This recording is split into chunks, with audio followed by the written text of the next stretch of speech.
Welcome to Casa Academy Chapter 4, Part 2, where we will cover authorized relationships, duties, and disclosure. Understanding these boundaries, it's not just about memorizing facts to pass a licensing exam. No, this is literally the fundamental framework that protects the public, it protects your clients, and honestly, it protects your entire professional livelihood. So today, we're going to break down this kind of complex web of real estate compliance into clear, bite-sized, memorable blocks. All right, so let's lay the groundwork here for exactly how these relationships are legally structured down in Florida. Here's the path we're taking today. We're going to start with the baseline DAD duties, move on to transaction broker responsibilities, step up to the fiduciary single agent, and then wrap it all up with a complete summary of brokerage relationships. We're using a scaffolding approach today, so we're going to stack and memorize these distinct duties as we go. Okay, Part 1. The baseline DAD duties, which applies even when there is no brokerage relationship. Okay, let's dive into this. Because even when no formal brokerage relationship exists, also known as non-representation, you still owe certain fundamental duties to everyone. Period. Let's use a super simple but powerful memory aid for the licensing exam. DAD. DAD. First up, D, deal honestly and fairly. Second, A, account for all money and property involved in the transaction. And the final D, disclose all known material facts that affect the value of residential property, specifically the ones that aren't readily observable to a buyer. These three baseline duties, they are completely universal. They apply to all licensees, no matter what the relationship is. So just think of DAD as your absolutely non-negotiable starting point in every single real estate interaction. Moving right along to Section 2, Transaction Broker Responsibilities, which provides limited representation. Now we're moving up the ladder to the default relationship in Florida. If you don't establish a specific relationship in writing, boom, this is exactly where you land, the transaction broker. Notice how we're stacking these new duties right on top of our DAD baseline? As a transaction broker, you still owe all those DAD duties, but now you also have to use skill, care, and diligence. The public rightfully expects you to have the professional competence to actually do your job properly. You're also required to present all offers and counteroffers in a timely manner. We're talking verbal or written, with or without a deposit, unless someone has given you explicit written instructions otherwise. You've also got to perform any other mutually agreed upon duties. But listen, the absolute most defining characteristic of this tier is the addition of limited confidentiality. Let's actually bring this concept of limited confidentiality to life for a second. Imagine a buyer submits a really low offer on a property, and they pull you aside and privately say, "Hey, I'm just testing the waters here. I'd be willing to offer more." As a transaction broker, you absolutely cannot legally share that specific negotiation strategy or their acceptable price levels with the seller or the listing agent. Doing that would completely ruin your customer's negotiating position. Your representation is limited. That means you can't act as a pure advocate for one side if it hurts the other side. And you know what? It works exactly the same way on the seller's side. Say you know your seller is in some deep financial trouble. You cannot go advertising to a buyer's agent, "Hey, bring me any offer. The sellers are behind on their mortgage and need to sell immediately." No way. Disclosing that kind of underlying motivation to sell would be a massive violation of your limited confidentiality duty. And just to show you how strictly this is enforced, imagine you're reviewing a transaction file, let's say file number 178955, during a routine compliance check. And by the way, your verification code is 145699.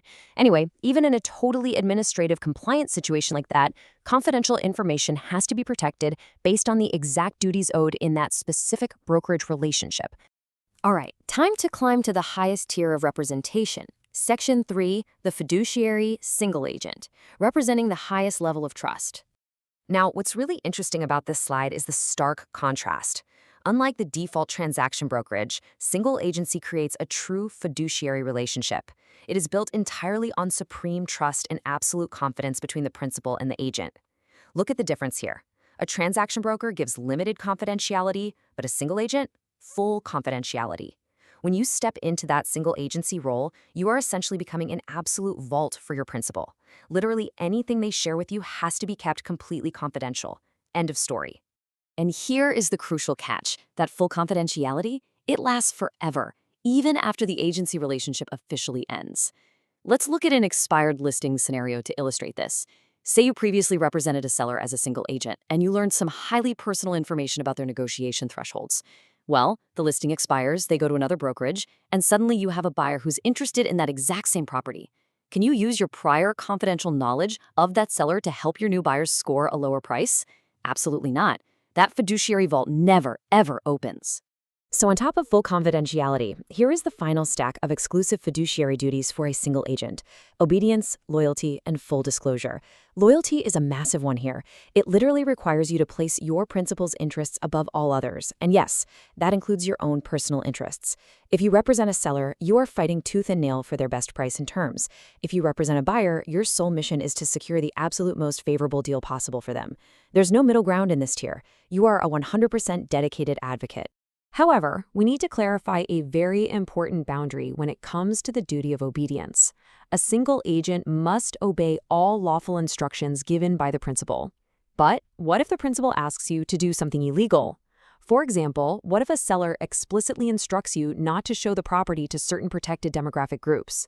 Listen, complying with that would be a blatant violation of fair housing laws. In a scenario like that, obedience does not protect you. You must refuse the illegal instruction, and you actually have to withdraw from the relationship entirely if necessary. And that brings us to our final fiduciary duty: full disclosure.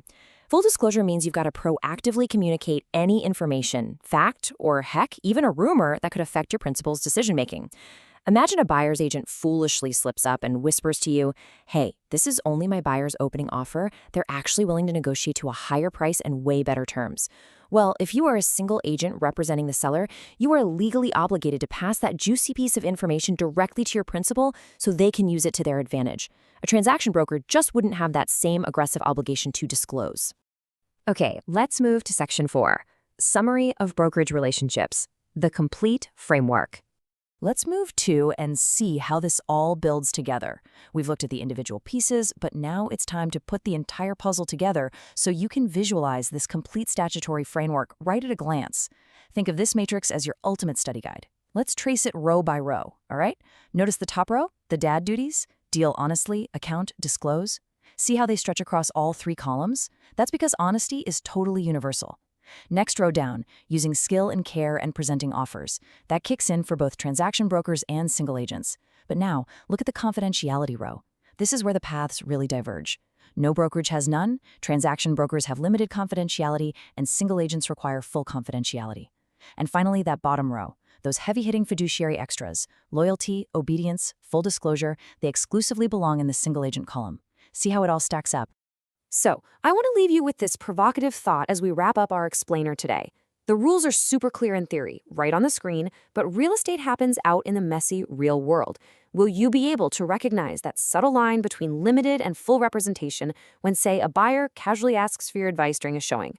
Taking these layered statutory concepts off this matrix and actively applying them in your daily practice, that is what's ultimately going to protect the public, secure your client's trust, and safeguard your real estate license. Stay sharp, know your role, and always respect the boundaries of your representation.